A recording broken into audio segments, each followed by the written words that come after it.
There goes the neighborhood. We got David Lefkowitz here. He's a Long Island arts guy. He's got his own radio show.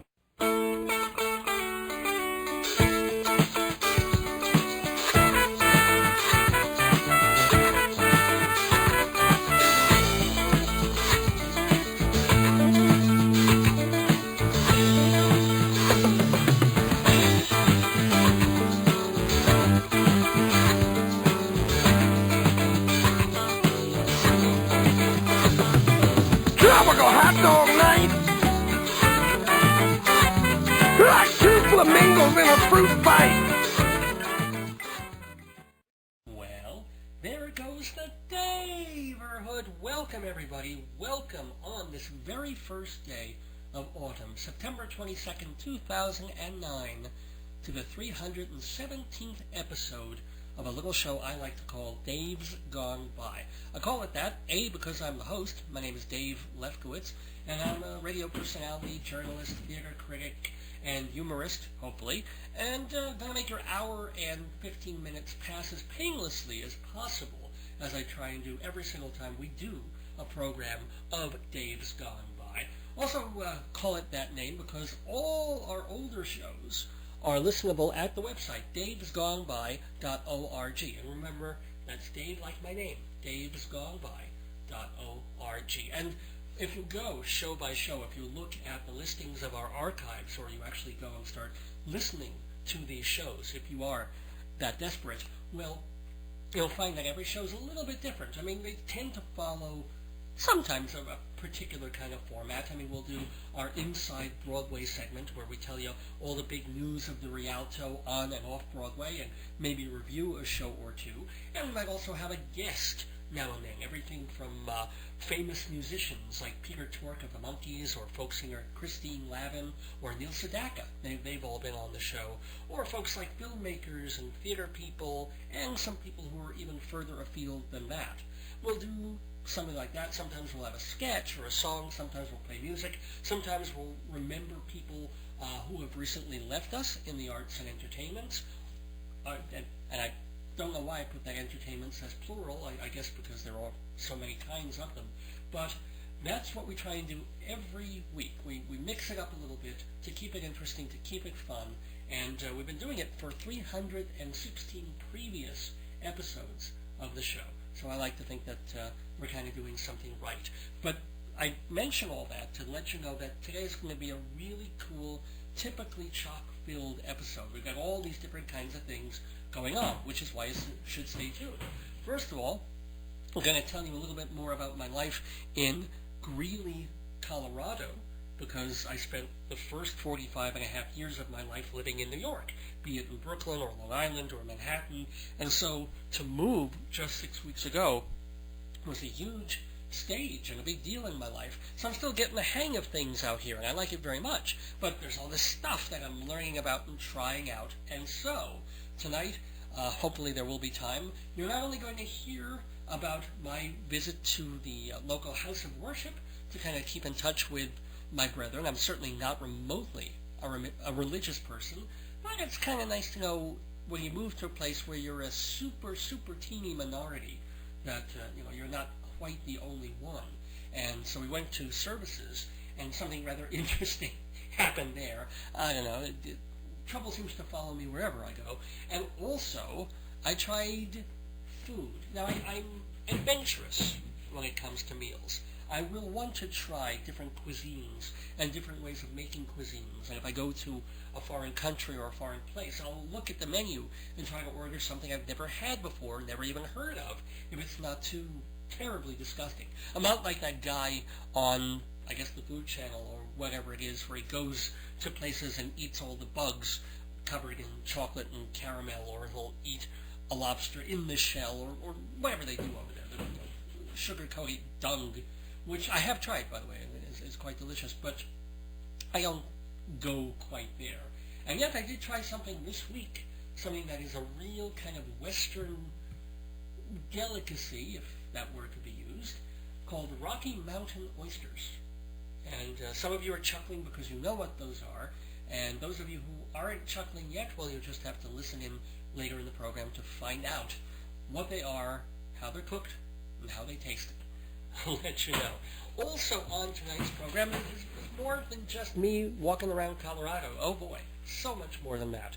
Tonight on Dave's Gone By, we have Inside Broadway, as I mentioned before, where we've got news of what's going to be happening on Broadway this season, some pretty exciting things, and also this being right in the midst of the high holidays. I mean, last week was Rosh Hashanah, the Jewish New Year, and then we're just a few days from Yom Kippur, the Day of Atonement that we have. So a couple of things. Glad to be talking about going to synagogue last week, but what could be more Jewish and more appropriate for this time of year than to have a visit from the great Rabbi Sol Solomon of Temple Sons of Bitches in Great Neck, New York. The rabbi is here with us. I'm so proud. It's the first time he's been on the air in quite a few months now, so he's ripping and raring to go, and he's got a guest. He will be talking to an actor named Burt Edwards. Burt Edwards is 81 years old, going absolutely strong. He has been on Broadway a couple of times, including appearing in the final tour, and then the tour came to Broadway, of The King and I with Yul Brynner. So he was up there on stage with the one and only in one of the great classic musicals of all time, Broadway. So I'm sure the rabbi will ask him some stuff about that. But the reason that the rabbi is talking to Burt Edwards is because he's going to be in a new off-Broadway show called Next Year in Jerusalem. So, you know, what I love, I'm kind of like Ben Skelza in this way. I love it when it all kind of ties together in some semi-meaningful fashion. So you've got all the high holiday stuff going on, and the rabbi, and the Jewish play, and me going to synagogue. It's kind of neat, plus the Broadway thing, so that ties in. And let's see what else. We do have to make time towards the end of the show for the sad news this past week of the passing of Mary Travers, of Peter, Paul, and Mary fame. This is really, folk music was such an important part of my life in my school years, like junior high school and high school, before I kind of moved into rock and roll without really leaving folk behind. But there's a point when you kind of have to go from folk into the other thing because there's just more to it in a certain way.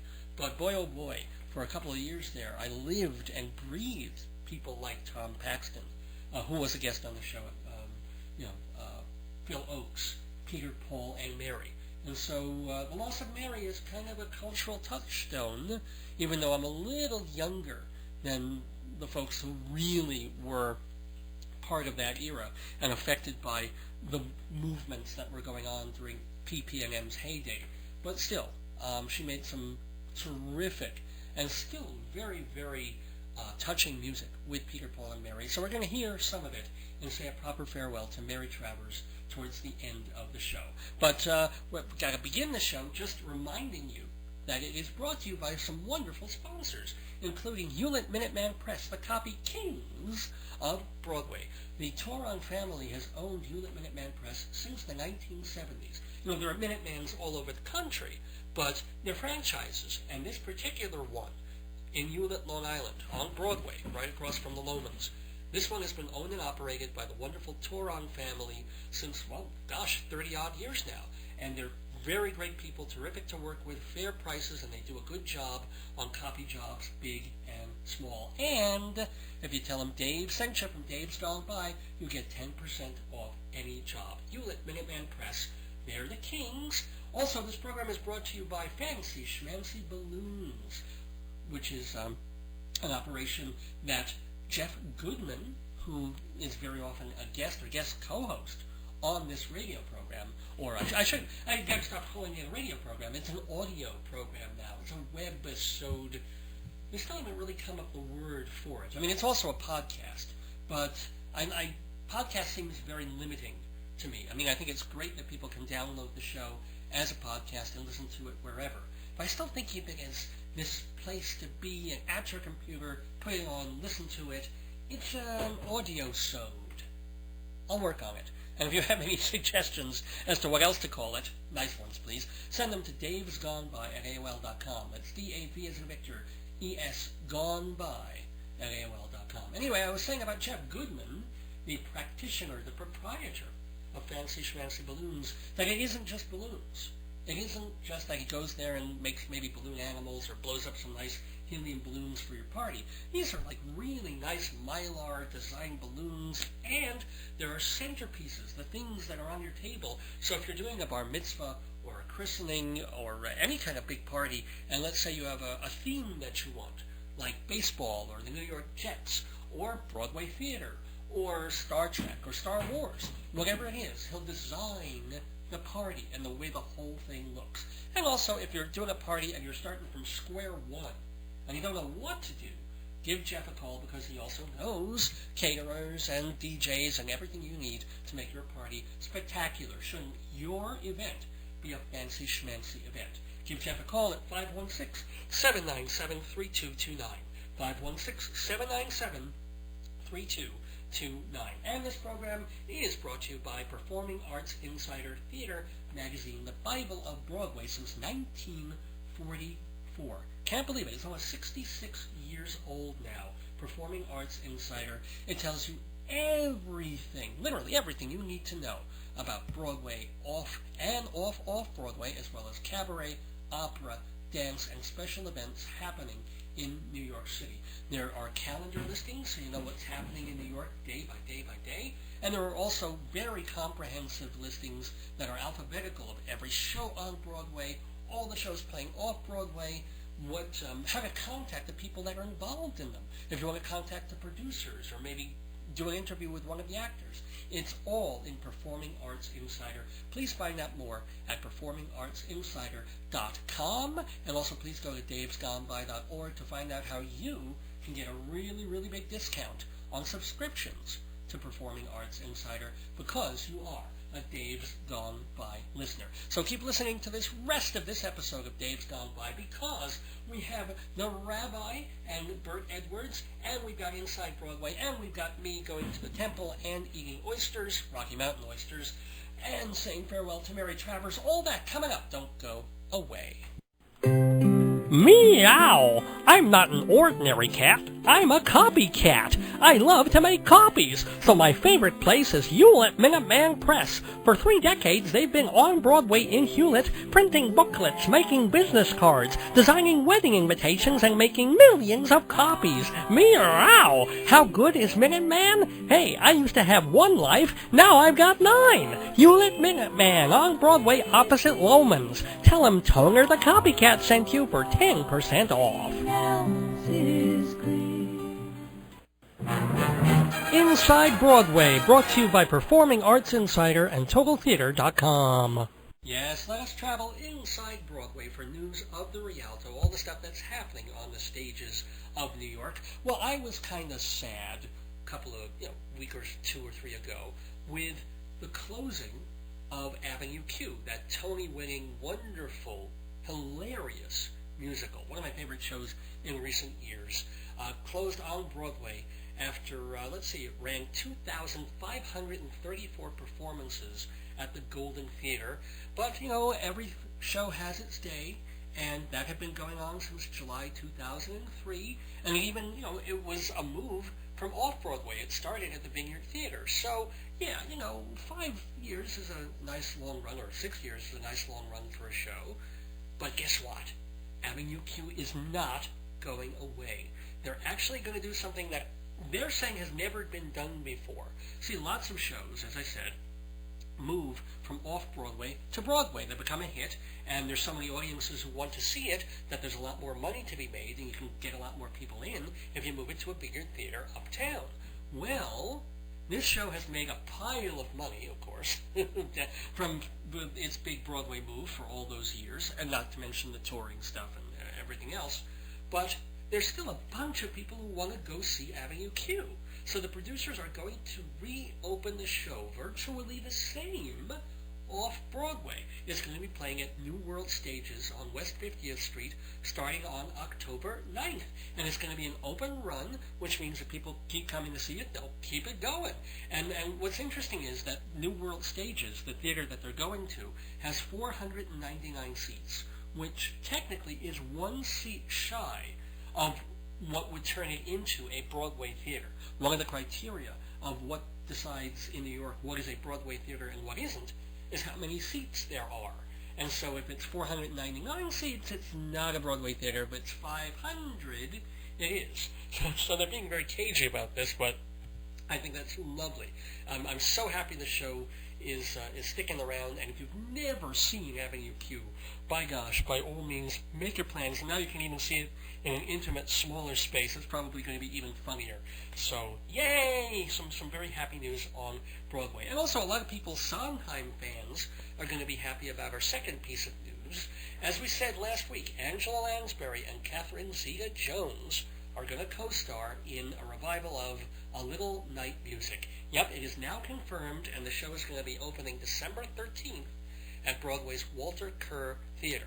As I guess we all know, A Little Night Music is the show that gave the world Send in the Clowns, and also A Weekend in the Country, and it is one of Sondheim's more popular shows. I think it's one of the few shows of his post, like the Bernstein years and all that, that was a financial success. So probably going to sell a lot of tickets because you've got Lansbury. She won the Tony just last year for being in Blithe Spirit, and of course Catherine Zeta-Jones, the the Oscar winner for Chicago.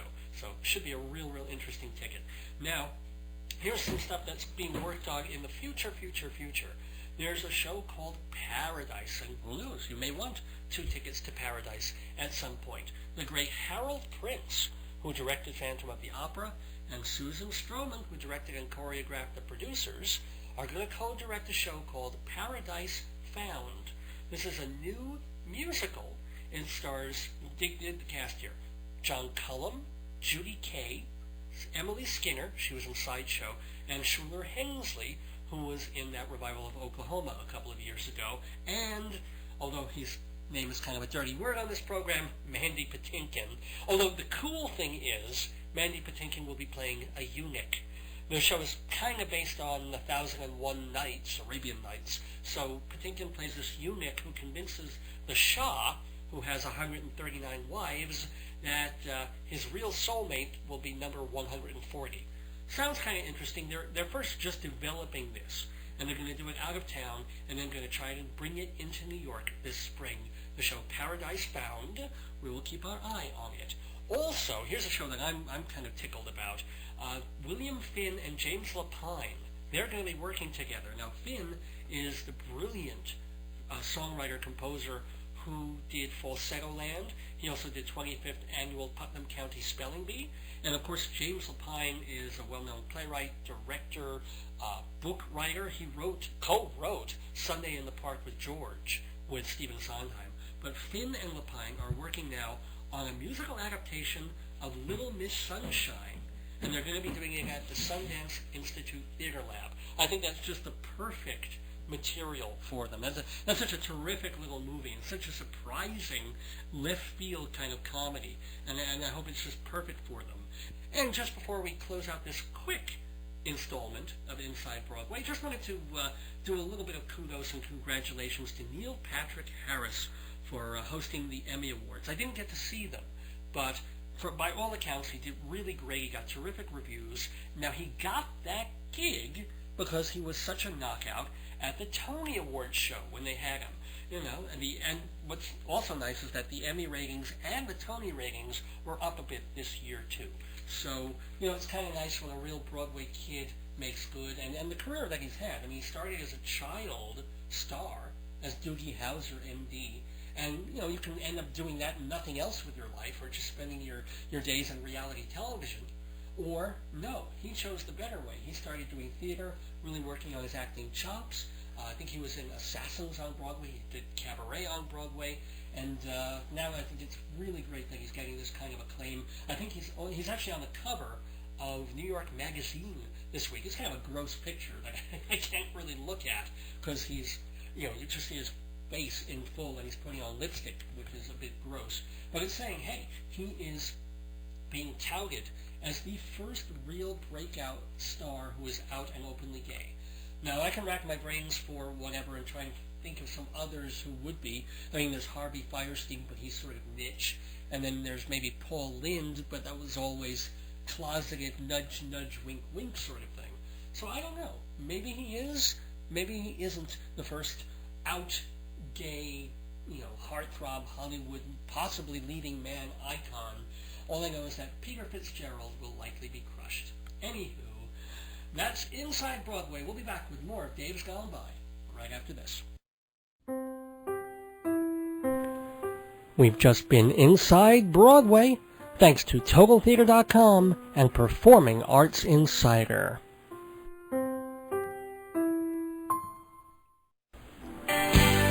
If you have no idea what to see on Broadway this season, have I got a magazine for you.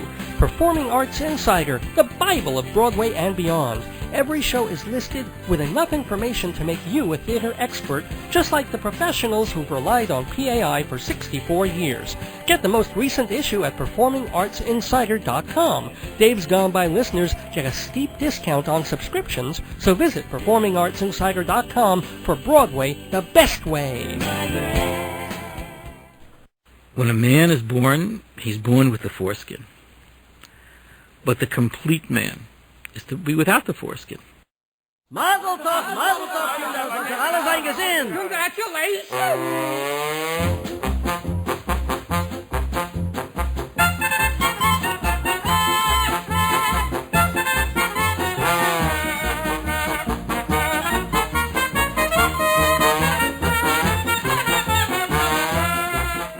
Shalom, damn it, shalom everybody, happy new year to you, happy holidays to everyone. This is Rabbi Sol Solomon here, and I am so thrilled, I am so delighted and excited to be back on the radio. Well, it's not really the radio because it's just on the internet, so it doesn't count as much, but for me, it all counts because I'm able to reach you with the joy and the beauty of Yiddishkeit and all things Jewish, semi-Jewish, and in this particular case, not even particularly Jewish, because I have a guest, a Goyish guest. I think this is the first time I've ever talked to one of these people. So forgive me if I'm a little flustered or I don't know what I'm saying. It's just I'm trying to protect what I have spiritually. I think I can do this, but you never know. That's why we tune in.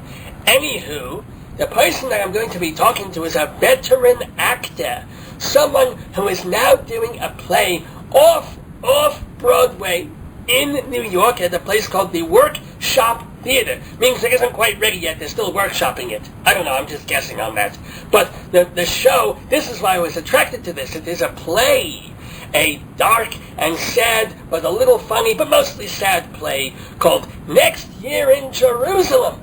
And it takes place, the plot is in a Seder too. So I'm very excited about this, and I'm excited to talk to one of the stars of this play. His name is Burt Edwards. He is not Jewish, but I welcome you anyway. Burt, how are you? Hello there, Rabbi. How are you? Oh, let me teach you a Jewish word. Let me teach you shalom. Shalom. Say it again. Shalom.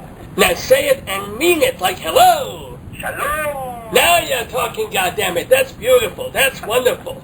So how many years have you not been Jewish? How many years? Tell you my actual age. It's 81. Are you 81 really? years old. Oh, Mazel.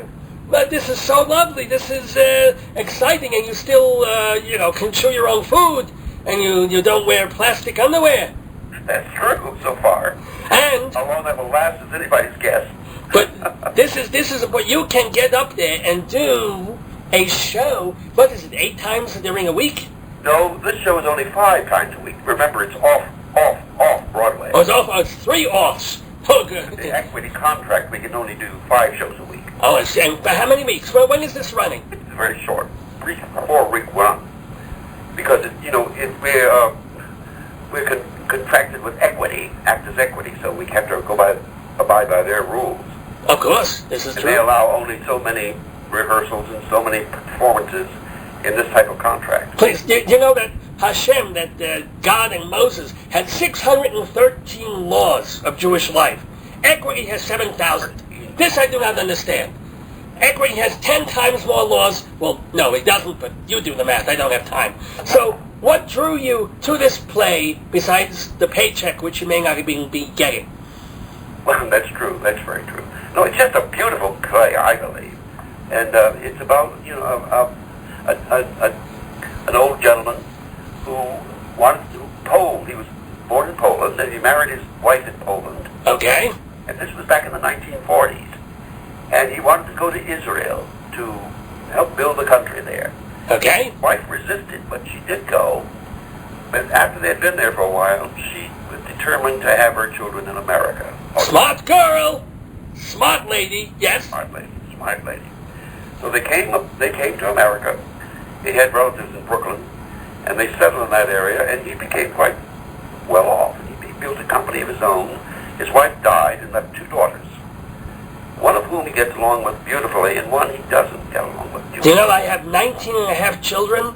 19 and a half? Yes, and I don't get along with any of them. It's very sad. Well, I hope you get some hope for the half-child that's coming along.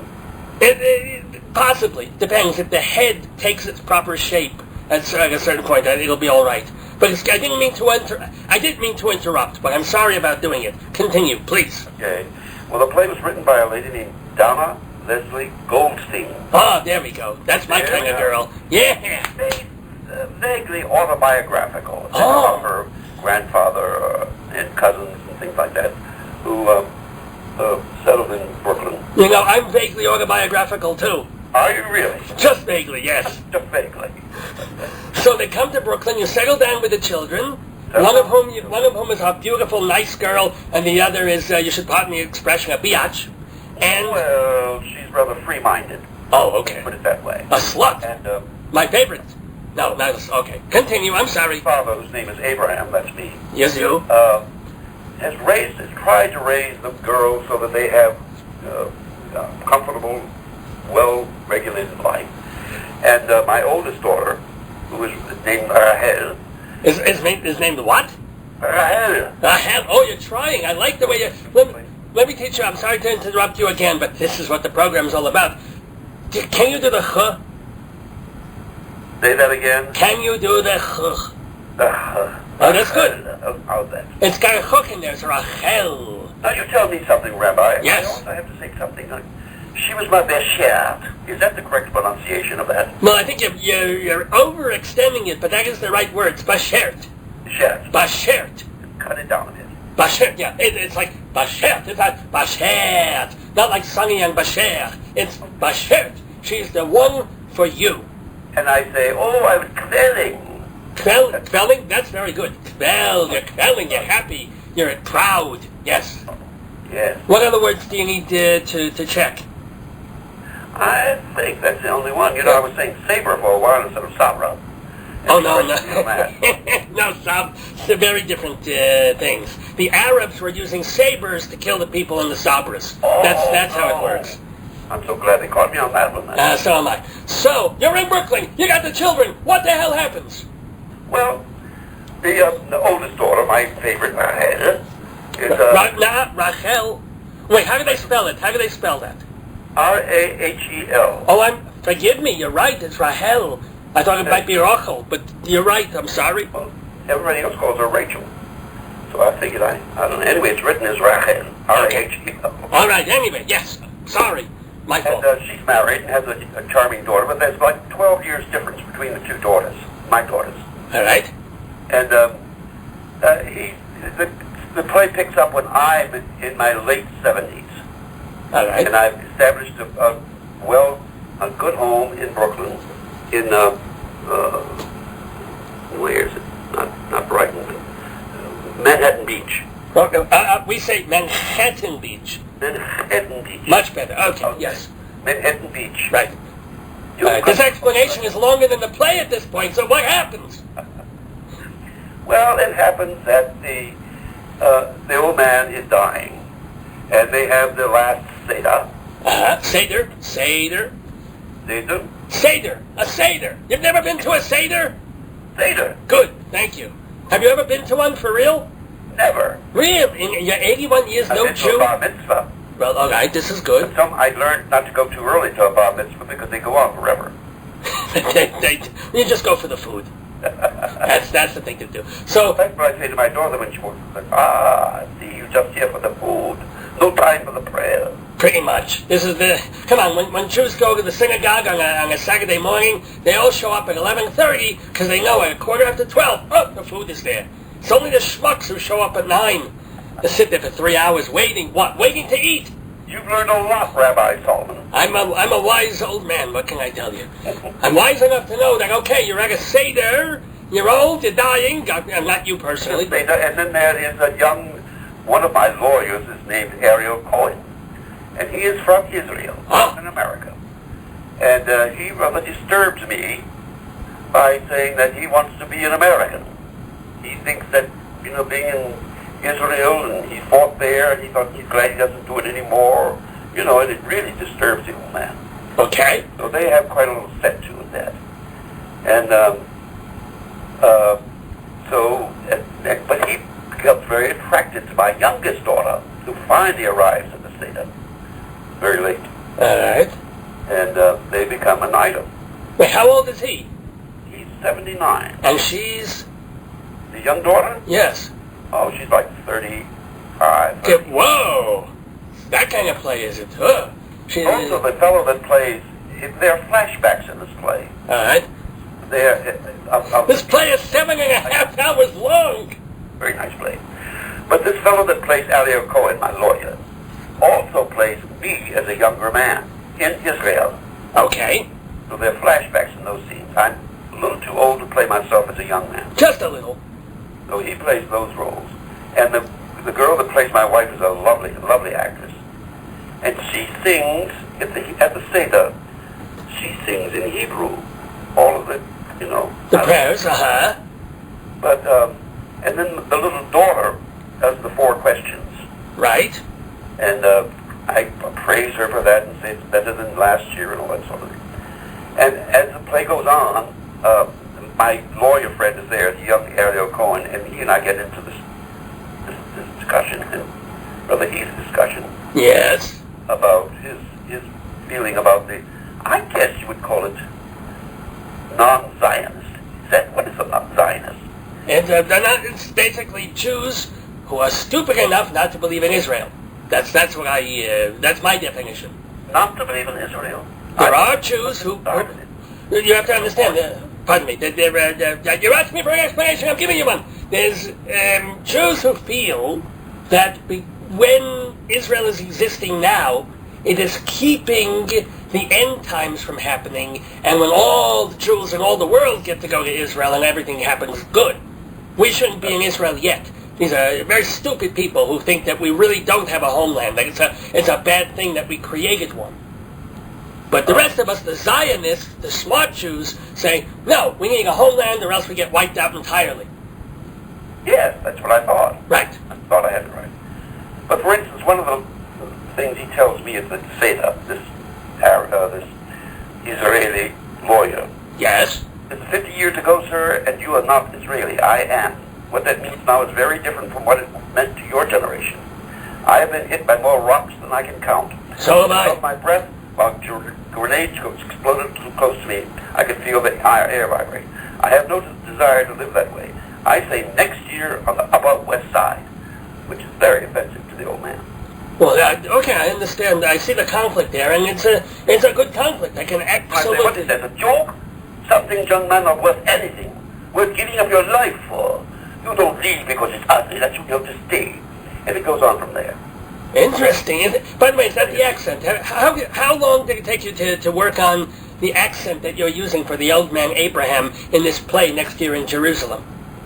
Well, not too bad. I mean, it comes pretty easily. Did you talk to any Jews, or did you just come to you, or did you watch it? I've done a lot of accents in my career. Okay. Of various kinds. That's it. Now, speaking of accents, let's make a little time to talk about your previous roles, because there were other shows that you did that must have been shorter than this one, that you appeared in, such as you were on Broadway opposite Yul Brynner. I was indeed. Oh my God, Burt Edwards. How old were you when this was 1985, correct? Yeah, I was what? 55. Oh, so you were not quite a spring chicken, but you were... No. What was it like? Tell us some Yul Brynner stories. Yul Brynner's last final... he did the play 3,000 times. Yes. From 1950 until the end of his life. Right. And this was his last tour and Broadway production. We toured for about 8 months in what we call a sit-down tour situation. It's playing cities for 4 or 5 weeks. Big cities. And then he had contracted for 6 weeks, six months in New York. Right. And we came in to New York, and he was getting sicker and sicker, and had to cut down on some of his songs, like "Shall We Dance?" They had to cut that in half. In fact, it was just "Shall We?" That was just please go on.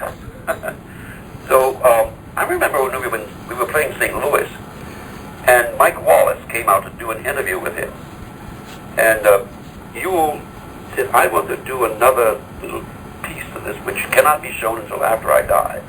And he did a piece about condemning cigarettes, pleading with people not to take up smoking. Right. And they did not show it until after his death. But when the play closed in 85 in New York, he was very sick, very sick. And he had never missed a performance in his entire life until those last 3 weeks of the run. And of course, he had an understudy, but they wouldn't allow the understudy to go on because, Everybody paid to see Yul Brynner, of course. Yeah. And it broke every record on Broadway at the time. But about a month or two after that, he was gone. He died. But do you have any personal memories of him besides him coughing, perhaps, or any little anecdotes, any thoughts about him as a performer? He was not terribly approachable. Right, I heard that. Yeah. A wonderful man. He was very good to me, but he could be a monster to some people. Oh, tell me, who did he attack?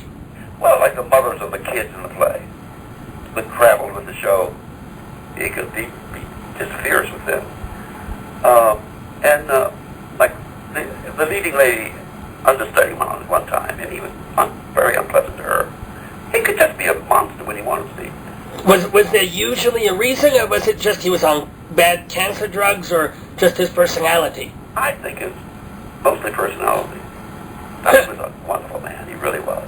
Well, it was wonderful to you. I think he was really wonderful to everybody, seeing that they were well paid, and everything was. It was first class. Working with him was first class. Every city we went into, the dressing room had to be painted brown. That was a peculiarity. I remember. Maybe it's because he was coughing up nicotine and he didn't want it to show on the wall. That makes sense, but it wasn't true. Exactly.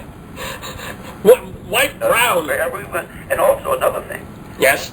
He had bodyguards around him constantly.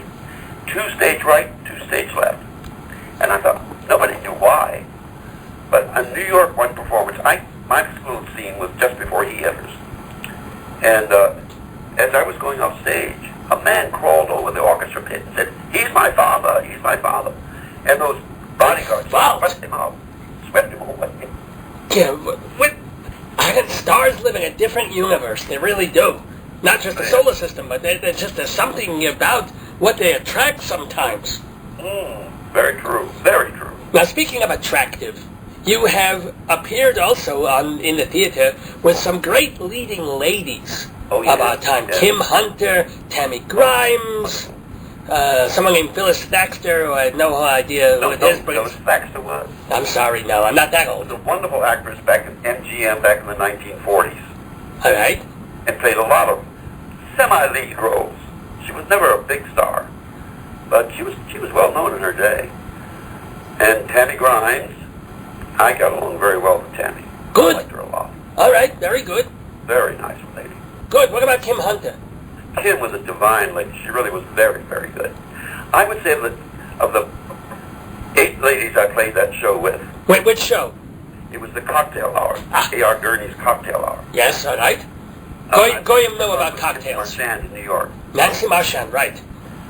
But of all of them that I played it with, Marchand was by head and shoulders the best.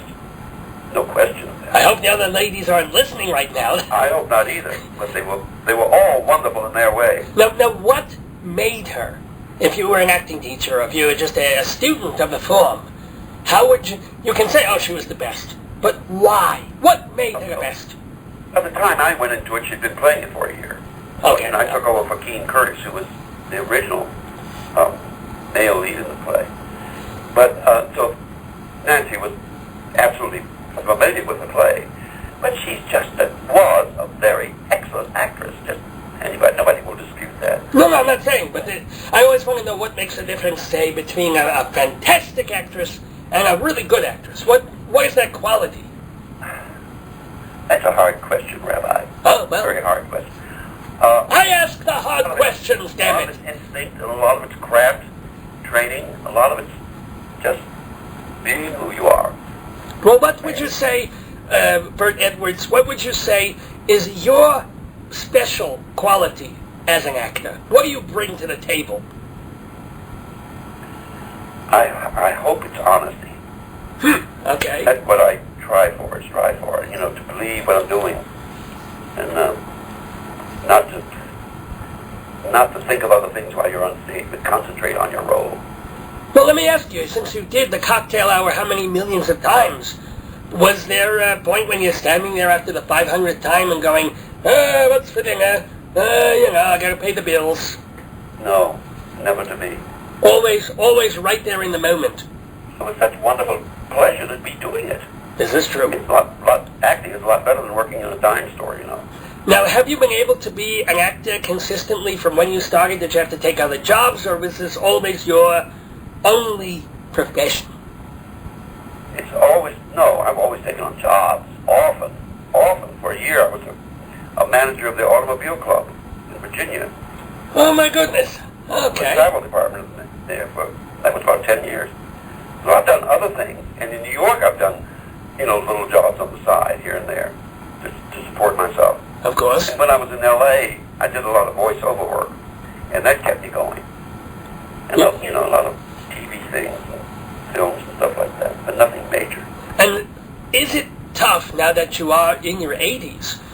Do you find yourself up for more roles, fewer roles? Are you getting maybe more now than you were in your 50s? Because that's a tough. Many fewer. Many fewer. Fewer.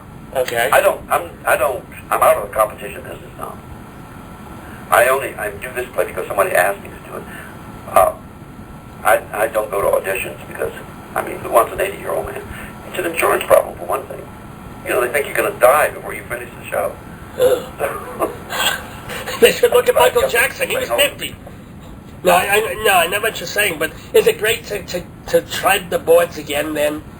Does it feel like coming home when you step on the stage? Yes, it does. It's a pleasure, the greatest pleasure in the world. When you do something that you really want to do and have the opportunity to do it. I think this show is my swan song. Oh, well, I'm not crying about it, but... What, are you in good condition? Are you healthy? Do you have all your eyes? Although I'm just getting over a broken foot. Oh, how'd you do that? Oh, I tripped on something in my apartment while cleaning a house. But tomorrow they take the boot off. You know the boot you have to wear sometimes? Oh, yeah. They take that off tomorrow, and I should be able to get into a shoe then. Well, I want to see you dancing and running about that stage and having a wonderful time in next year in Jerusalem, this dark drama that's 95 hours long but sounds really, really good. Remind us. Thank you, Rabbi Solomon. It's at the Workshop Theater when? It runs from October 8th until October 31st. It's just a short run. October 8th through the 31st. How can people get tickets to see you in this show? They can call 212-695-4173, extension number 5. Say that again, please. Online, they can go to www.theatermania.com. Oh, Theatermania, I know them well. Say the phone number again, please.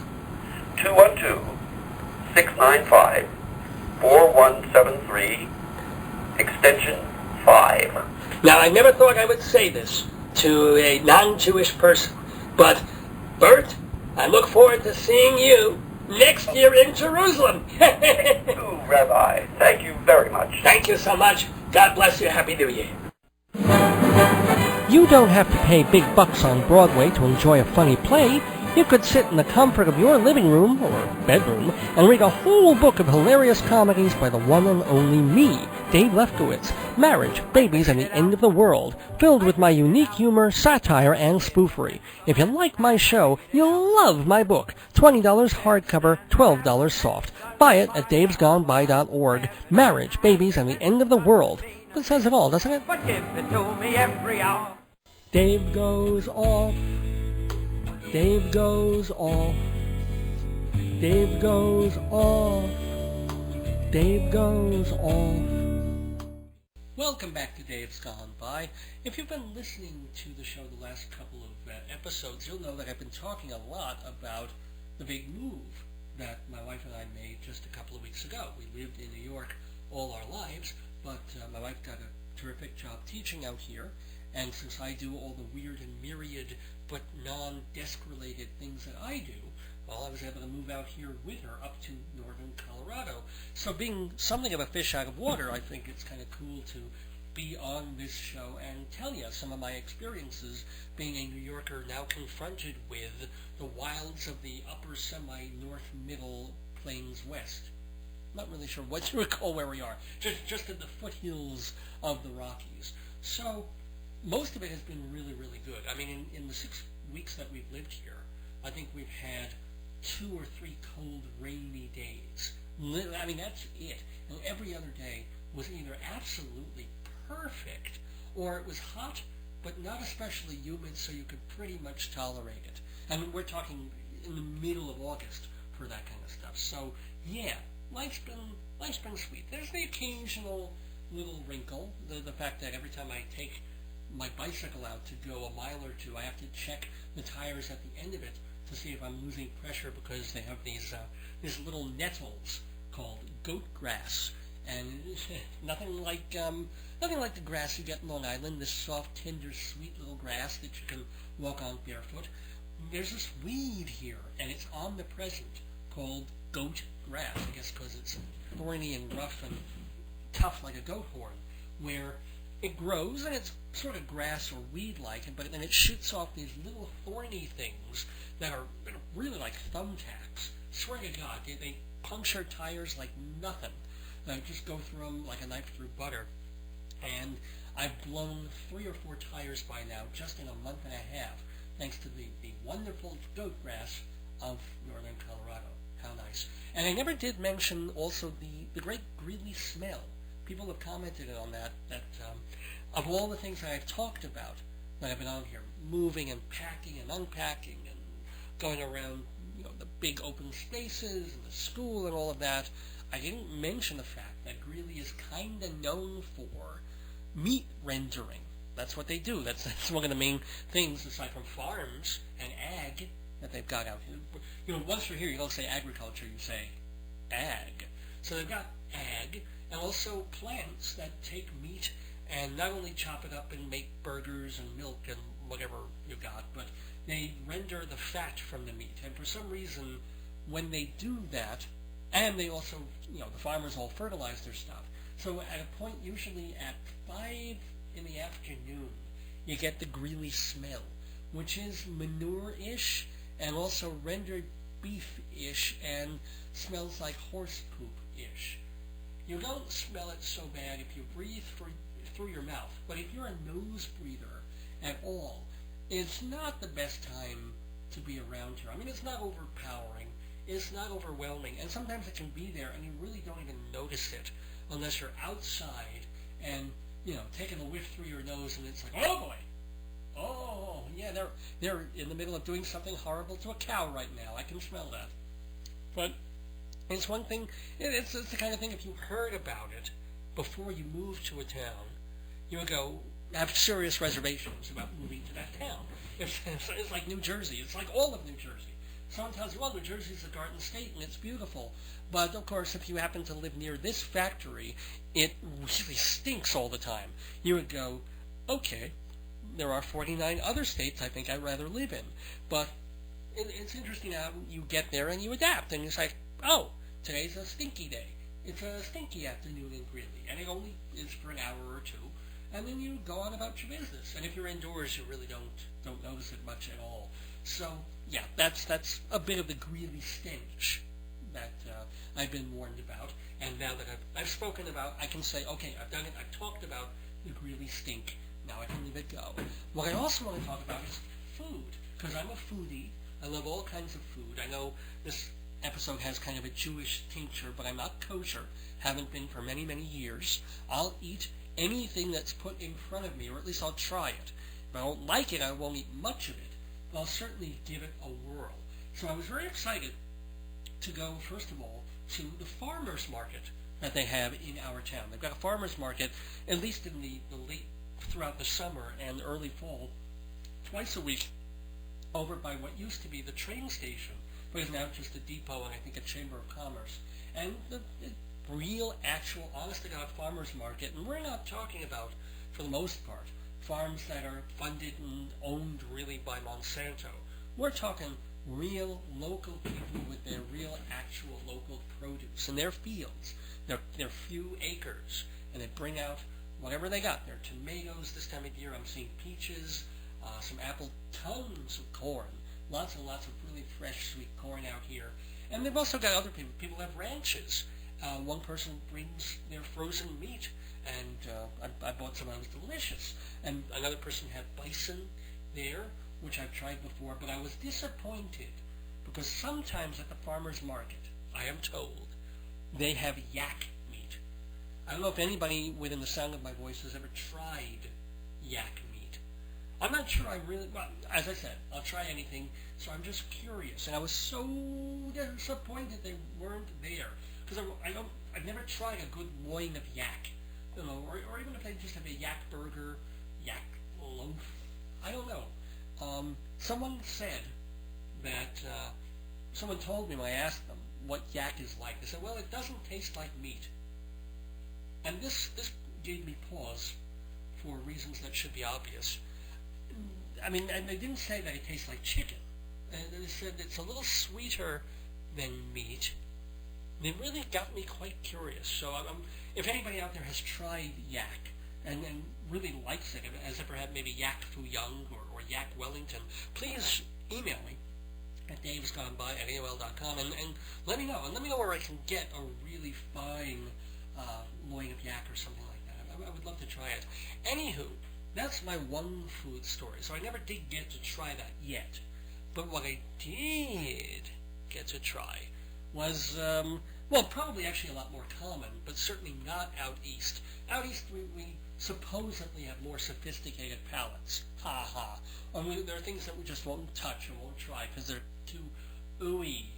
Well, I had the opportunity this past weekend to go to a bar, which is not something I ever really go to, but what happened was I missed Potato Day, and I was really upset about that. They have in our town a potato festival, which really isn't about potatoes at all. You go in, and they'll hand you a baked potato with all the fixings on it. Yay, okay, Potato Day. But it's a more historical thing for the kids. There's face painting, you know, and there's people dressed the way they were 100 years ago when they were living in the town and turning yaks into leather and, you know, yak burgers and making shoes and teaching in one-room schoolhouses. It's all, you know, that kind of thing, which is a lot of fun, which is very nice. But the day that they had it was that one lousy, horrible, rainy, cold day that we've had here since I've been here. So I didn't want to go walking around in the middle of a, you know, icky rainstorm just to see some people dressed in clothing from 100 years ago. I passed on Potato Day, for which I feel some level of sorrow. So I wasn't going to miss the opportunity to go to Bruce's Bar in Severance, Colorado. Severance is about half hour away from where we live, and it was a town at one point not so long ago of just a couple of hundred people. But like everything else, it's been developing, and now they have 2,000 or 3,000. But it's still, it's a small town. It ain't got much. I saw the post office, and the post office is literally like a one-room schoolhouse. It's really, we're talking old country here. And they have, the town is on the map because of this bar. This bar that I was told by the wonderful couple that we went with, Gwen and Jeff. Terrific couple, and they've been going there for years. And Jeff has known the place and known the previous owners, and he said that it was only until quite recently was an incredibly ramshackle little nothing. It was just, you know, when the rains would come, the roof hadn't been fixed in years, so you'd bring these 5-gallon buckets into the bar, and the rain would drip in the buckets, and you'd have your beer, and people would go there. They in the area, they'd go out hunting, and they'd bring the goose to Bruce, and Bruce would, you know, skin it and peel it and freeze it and whatever, and give it back to them when they finished a beer or two, and then they'd go off and on their way. So it was like that for many years, and it became a local legend for that. and also because Bruce was kind of this gadfly of the town and running the bar as he saw fit without making the necessary repairs, because I guess he didn't have the money. But he also became known. His niche was serving something called Rocky Mountain Oysters. These are not fish. These are not clams. These are not oysters. These are, as I think they also mentioned in the movie Cabaret, they talk about prairie oysters, but there she's just putting an egg in some gin or something like that. No, this is not that. This is a Rocky Mountain oyster, which means they're parts of a bowl, 2 parts, quite literally, that were hanging off the bowl, but are no longer. Now, every man listening to this program just crossed his legs. I know that. I just did it myself. I couldn't help myself. That's what they do. And before the animal rights activists get all head up and you get like, oh my God, I can't believe they did that to them, the poor boy. You understand that they're going to be castrating these animals anyway. They don't do it for necessarily the most righteous reasons, the way we castrate our pets, so that they don't overbreed and overreproduce, and also apparently, if you neuter your dog or pet because they're less likely to get cancer, blah, blah, blah, blah, blah. No, they neuter their bulls so that they're more passive, more easy to deal with. I guess they put on more flesh, so if you eat them, I don't know. All I know is that they do it anyway, and rather than throw the balls away, well, somebody figured, these might be tasty. And at some point, God bless them. If you're going to kill an animal, cook and eat and use as much as you possibly can. So if that's edible, go ahead and do it. And they take the nuts of the bull and they fry them up. And they're called Rocky Mountain Oysters. So our friends took us to Bruce's bar to sample this cuisine. Now my wife, of course, it was nothing for her because she's a vegetarian, has been that way for about 3 years now. So there was no way in hell she was going to sample one of these.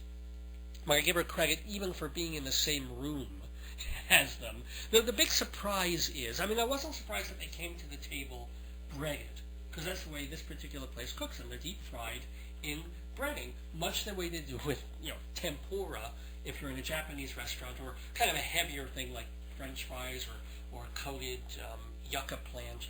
You might get that somewhere. But the thing that surprised the hell out of me was they're not round. You would figure they're being served the roundest thing in the universe, a pair of bull's nuts. And you figure they come to your table, breaded, round, you cut into them, kind of like part of the giblets of a turkey that you get, the stomach thing that they hang down. No, apparently the balls are so big that they're cut into strips and then fried. You couldn't actually fry a whole bull ball and make it tasty. You couldn't cut into it. It'd be too tough, or it won't cook all the way through. I really don't know the particulars, and I'm not about to study the particulars, but that was the big disappointment. They didn't look anything like testicles. They looked more like fried clam strips. And in a way, if you had told me, if you blindfolded me and told me that I was eating fried clam strips, I'm not sure I would have really known the difference. Because once you take anything and put it in batter and deep fry it in hot oil, it's really an excuse to eat batter and dipping sauce. Whatever happens to be inside the batter, and it could be fiberglass, doesn't really matter. You're eating batter and sauce. And you know what? It's very nice batter and sauce at Bruce's bar. Come on, they give you ketchup, and they also give you a ketchup mixed with horseradish, and also they have mustard there and some other dipping sauces. Can you take it? And they're yummy. I had 2 baskets of balls, ladies and gentlemen. And we went the night before. The real famous thing that Bruce's bar does is the nut run. They are part of this chain, apparently, where bikers, these people on their big Harley and other types of motorcycles, go from bar to bar and restaurant to restaurant throughout a certain region. All these places would be serving these Rocky Mountain oysters, these nuts, and they'll go and sample them and have some brewskis at each one, and it's called the Nut Run. So the day after we went to this restaurant, I'm sure there were like dozens and dozens, maybe hundreds of motorcycles, and all these bikers going around hoisting a few listening to live music and eating testicles. So I don't know if there's irony in that, but God bless America either way. All I have to say in closing about this is that I have spent the last 25 years in the theater community, so this is nothing new to me. I am surrounded by nuts. We'll be back right after this. Psst, you wanna buy a watch? No? How about a dishwasher? Vacation to Europe? Well, what's wrong with selling my stuff this way? How else? Advertise on Dave's Gone By. Take a 30 or 60-second ad on the radio? I can't afford that. I can, and I'll reach thousands of listeners all over America? Well, how do I... DavesGoneBy.org has all the info. Rate card and everything? Done deal. Hey, before I go, wanna buy a raincoat full of watches? Welcome back to Dave's Gone By. Time for a segment called Dave Says Bye. Kind of a sad segment that we have to do every now and again, where we say farewell to some people who made life better because of what they contributed to the world. And so a couple of people want to say farewell to this week on the show. First of all, I wish I could play it, but I haven't been able to find the CD with the song People Who Died on it. It's really a great classic punk, new wave rock number, however you want to call it, by Jim Carroll.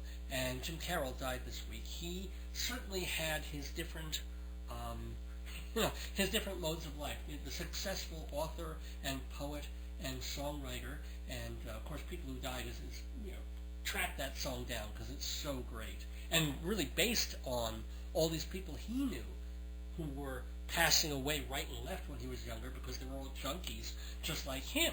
And he went through various stages of his life where he couldn't get rid of the drugs either, and he died rather young. I forget whether he made it to 60 or if it was just 50.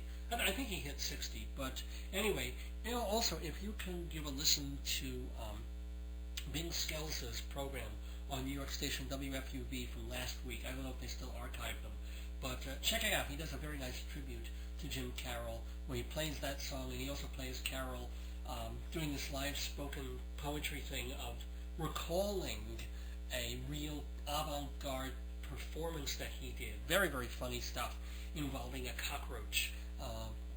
Really worth checking out. Wish I could play it for you here, but I don't have it. What I do have are a couple of songs by Mary Travers, Mary of Peter, Paul, and Mary, who was born on November 9th, 1936. She was born in Kentucky, but raised mostly in New York. In fact, it's kind of interesting that she was part of the whole Greenwich Village folk boom, and all these people who were migrating to the village from other places, because they just had to be part of that scene, she was there. She was really living in the village and taking singing lessons, and by the mid-1950s she was already singing backup on an album or two of Pete Seeger and stuff that he was doing. I'm sure she took some of her poise and some of her vocal forwardness from Ronnie Gilbert of the Weavers, but of course she had a style and a sound all her own. And it's such a shame that she spent the last few years suffering from cancer. I mean, we thought, people who like their music and follow them, Peter, Paul, and Mary, that she would have died a couple of years ago. I mean, she did get that other lease on life. She was real sick, and then she beat cancer for a while. So that's terrific. But, at some point, it wins in the end. And Mary did die at age 72 last week. So we're going to play some Peter, Paul, and Mary music, including the one song I think that most encapsulates her specialness for me. It's one of the more beautiful songs ever written, and this is a powerful version. I'm going to play the version off the very first album. It's self-titled, Peter, Paul, and Mary. If you go on YouTube, though, there is a clip of the three of them performing live in front of an audience some evening. It looks like they're performing outside, and it's shot in black and white, very beautifully and eerily, but it's also incredibly haunting. So if you get to YouTube, Peter, Paul, and Mary, look for the song 500 Miles and watch that clip, and damned if it's not going to raise the bumps on your flesh and maybe even bring a couple of tears to your eyes, because this song does that. It's called 500 Miles, and here's Peter, Paul, and the late Mary Travers.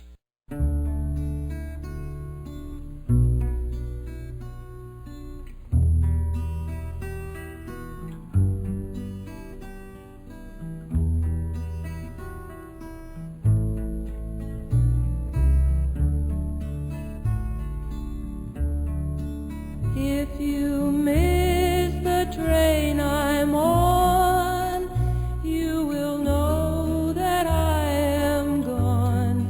You can hear the whistle blow 100 miles, 100 miles, 100 miles, 100 miles, 100 miles. You can hear the whistle blow 100 miles. Lord, I'm one, Lord, I'm two, Lord, I'm three, Lord, I'm four, Lord, I'm 500 miles from my home. 500 miles, 500 miles, 500 miles, 500 miles. Lord, I'm 500 miles from my home. Not a shirt on my back, not a penny to my name. Lord, I can't go home this away, this away, this away, this away, this away. Lord, I can't go home this away.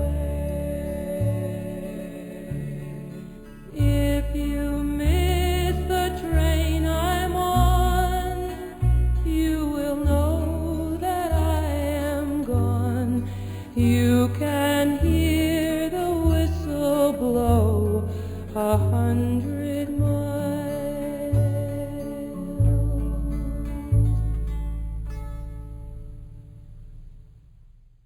You know, I saw Peter, Paul, and Mary in concert, I guess about 15 years ago.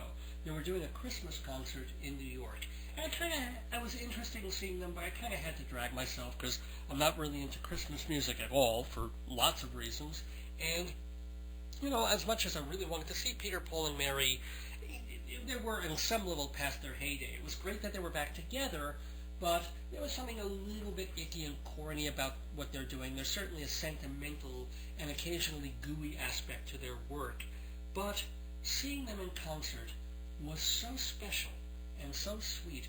And yes, there's a little sentimentality there, a little gooiness, but there's a lot of humor that was unexpected, especially Paul is quite the comedian, and then just hearing them all together singing and their various personalities and the strength of Mary Travers out there, I wouldn't have traded that night for a lot of other things in my life. So, gotta bid farewell to one of the folk greats, and as I said earlier in the program, folk music was so important to me in my early musical life, and Peter, Paul, and Mary were absolutely right there. I mean, I remember listening to WKTU-FM in New York for a while. They were a wonderful station playing mellow rock and real folk music. And a little piece of me died one day when I was sitting around doing whatever. I think it was playing solitaire or something, listening to KTU and realizing that the last couple of songs they played were disco music. And I said, well, did the station dial flip, or did something happen, or is there some kind of weird thing going on? And it was just like that. It was this instantaneous format change, and it was all gone. No acknowledgement, and no more Tom Paxton, and no more Weavers, and no more John Denver, and no more Peter, Paul, and Mary. So there was that sad moment of a loss, and there's an even bigger one now. But we certainly honor and miss the voice and the presence of Mary Travers, and we will be right back.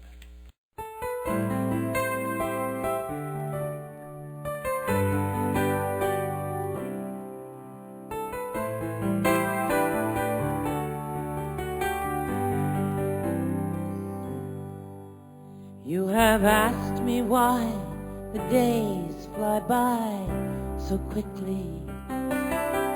and why each one feels no different from the last. And you say that you are fearful for the future. You have grown suspicious of the past,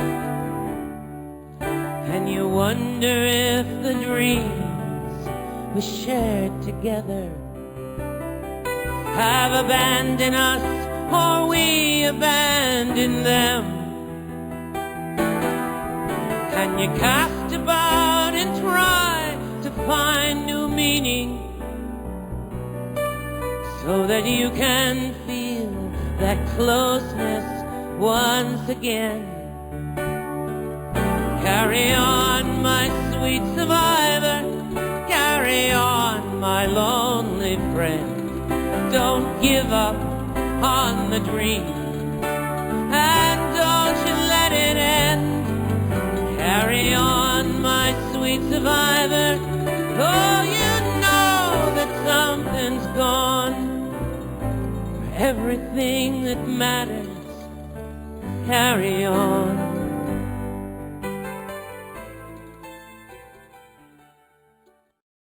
Welcome back to Dave's Gone By. Time to do our farewells here. Just reminding you that this program is brought to you by Hewlett Minuteman Press, the copy kings of Broadway, located at 1315 Broadway in Hewlett, Long Island. And remember, every Dave's Gone By listener gets 10% off any job, big or small, at Hewlett Minuteman Press. The program is also brought to you by Fancy Schmancy Balloons for all your party and decorating needs. Shouldn't your event be fancy schmancy? Call 516-797-3229 and ask for Jeff. 516-797-3229. And Dave's Gone By is also brought to you by Performing Arts Insider, the Bible of Broadway since 1944. Every single aspect of Broadway and off-Broadway and everything going on the stages of New York, from cabaret shows to big awards and events. Performing Arts Insider. And visit performingartsinsider.com for all the information about how you can subscribe to this terrific magazine.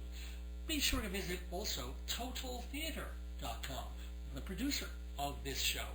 There are 2,000 plus theater reviews up there now, and 300 feature stories, plus so much more. You got to check out totaltheater.com.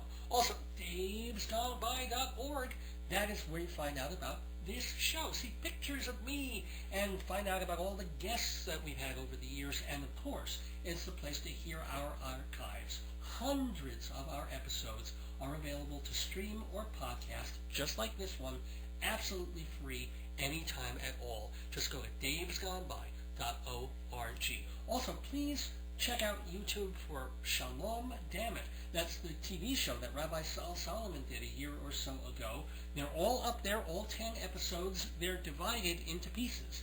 But, you know, you watch piece after piece, you can catch all the shows of Shalom Damn It, featuring our own Rabbi Sol Solomon. And we want to thank Rabbi Sol for being here tonight and also for interviewing Burt Edwards. Catch him in next year in Jerusalem, playing at the Workshop Theater October 8th through October 31st. Go to workshoptheater.org to find out more. I want to thank Gwen and Jeff, our good friends, who made it possible for us to get to Bruce's Bar in Severance, Colorado. I want to give a shout out to the aforementioned Jeff Goodman in Las Vegas. I want to wish my mom and dad a very, very happy Rosh Hashanah and a very good, easy fast on Yom Kippur. Also want to thank Mama and Papa Weil, my terrific in-laws, and the wife that I love and adore so much, Joyce. Well, afraid we gotta go. I know it's the equinox, so make sure you stand an egg on its head or its tail or whatever you have to do to keep the egg upright. We go with something appropriate for the season and the sadness of it and the loss of Mary Travers. It's time to pick the flowers of the neighborhood, but we will be back very soon for the 318th episode of Dave's Gone By. Until then, don't miss your days going by. This is Dave Lefkowitz wishing you a good night, good NOX, and gone by.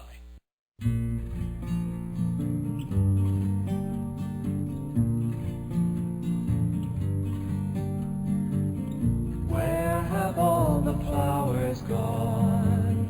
Lord,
is on.